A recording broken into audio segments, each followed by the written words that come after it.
Hi everyone, this is your Virgo reading for October 1st through the 15th, and I'm Valerie with Serenity Matters 11. Thank you for joining me. And good news, I do have personal readings now available. Please check out the description box for more information. You can, of course, email me at serenitymatters1111@gmail.com if you're interested in more information or to book a reading. I do apologize, I'm slow getting these up, but I was having technical difficulties with the new phone. I'm switching from Android to Apple, so I've got a lot to learn yet. So let us ask Spirit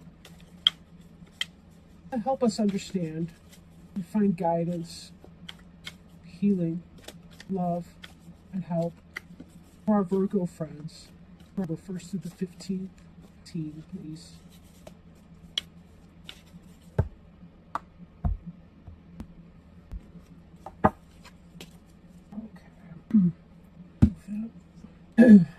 So we have the Death card, the Queen of Wands, the Knight of Pentacles, the Eight of Pentacles, the Strength card in the reverse, the Ace of Cups, Eight of Swords, Six of Wands in the reverse, and Queen of Swords.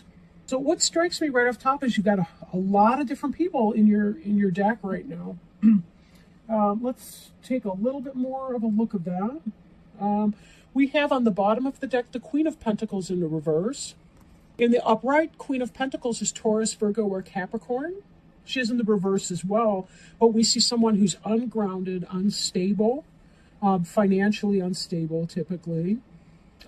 Maybe somebody who's having a problem manifesting things when she's in the reverse. Maybe difficulty with the home life. Difficulty getting something off the ground, taking care of her money, maybe money issues.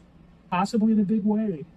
This may not be you. It could be somebody else that you're close with. It seems to me there's an odd trend in family. Maybe it's on purpose, but a lot of signs seem to congregate in families. I know a family they've got 6 kids, and I think 4 of them are Virgos, and the mother too, something like that. So sometimes there can be a lot of a sign in one situation or the other. But yeah, so this Queen of Pentacles, I'd kind of like to keep reading and see if we don't have a little bit more information going on, like what's going on. But we'll see. This card here, the Death card, this card is something that you've been thinking of, focusing on. You guys just completed your birthday cycle. I mean, we're in Libra now, but a lot of times with our birthday, we think about the closing of our year, which is the death of one cycle, and we begin our new year fresh and setting goals for what we want the rest of our year to look like, what's been successful. We kind of take inventory in this. Now, excuse me, the Death card can be Scorpio. So for some of you, it could be that there's something that you're planning or that's going on in the sign of Scorpio, which occurs later on this month, right? So could be that there's some big change coming. This card doesn't tend to represent a physical death of a person, although it can. I would expect to see a lot more. I would expect to see different cards, I think, if that were the case.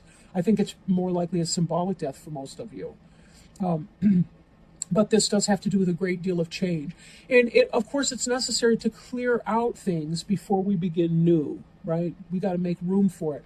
Just like you have to pull the weeds from the garden, or you've got to turn over the soil and add fertilizer and so on before you begin the new planting, right? Now, the Queen of Wands here can be a Leo, Sagittarius, or Aries person.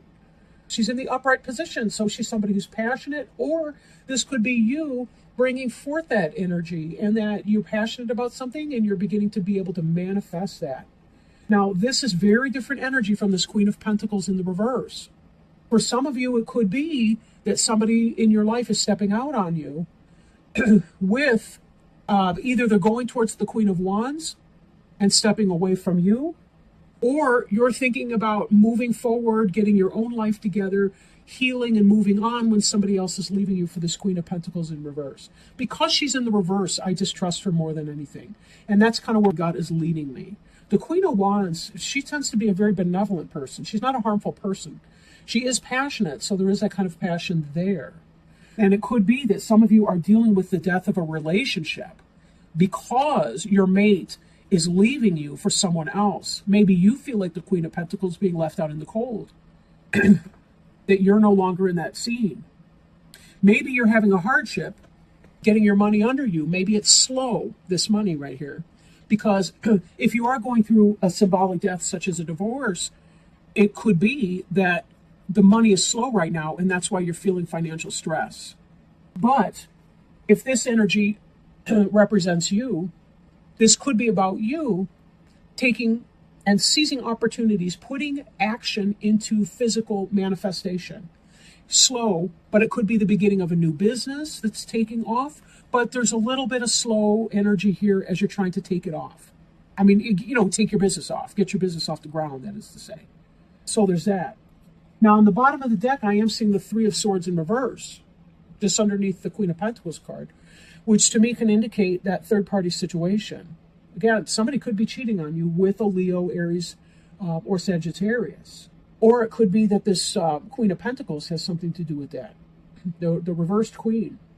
Or maybe there's a jealousy that's going on. Maybe someone's jealous about you because you're starting your own business and so on. Or because you're leaving a situation that was toxic for you. You're trying to get that gone. And somebody else is maybe having hard feelings. This is about working, putting this to the grindstone. This is about having the skill, having the resources, being able to do it, really getting the industry going on. This card here, we have the Strength in reverse. That could be this Queen of Wands. Maybe not. Maybe these delays that you're experiencing here with the King of Pentacles are making you feel like you're not a strong person, but you are. You are. This can happen for you. Trying to get your material footing underneath you is very important. And as a Virgo, you excel at this. But there's some type of an obstacle that be psyching you out mentally. We have this Eight of Swords energy here. The Eight of Swords is about a prison of your own creation. It's a mental prison. This person can slip off the ropes that are wrapped around her. She can take off the eye blindfold. The eye blind, whatever. I'm talking like a nonsense. But she could take that off. She just doesn't realize. Look at how loose that is. She can slip that up and just pull her arms right out of that. And then she can slip right through those swords right there because they're wide. This is about being in a mental prison of some sort. Not without real pain, don't get me wrong. There is some sort of death in this reading. But you've also been working very hard to be able to take care of yourself in that. Be careful, though, that you don't talk yourself into more pain and suffering than is absolutely necessary, because whatever you're going through, it's not an easy time for you. You do, in fact, have the strength. But maybe this Queen of Wands Leo is being strong on you, and that's what this death is about. This Leo could be a husband stealer, or it could just be someone's use of brute force against you. I don't mean that necessarily physically violent. I don't mean like that. I just mean, when people will ride roughshod over your feelings, like they just don't even care. I will have what I want. This next card in this, the Six of Wands, it's victory, but it's reversed. Again, I feel like someone's being strong on you. Someone's being shitty to you. And that's what this death is about. This is why you've been focused on your coins and on your business and trying to get that off the ground, because you are trying to make sure that you are financially stable because someone's doing you wrong. That's how this reading's reading right now. Now, the good news is, whether you realize your inner strength or not, you are in fact working hard. And this Ace of Cups here is about filling up your own cup first, taking care of number one. This is about new love, new beginnings, new life. We've got this Knight of Pentacles, yes, slow, but still knows what time it is, knows what's going on, in the upright position.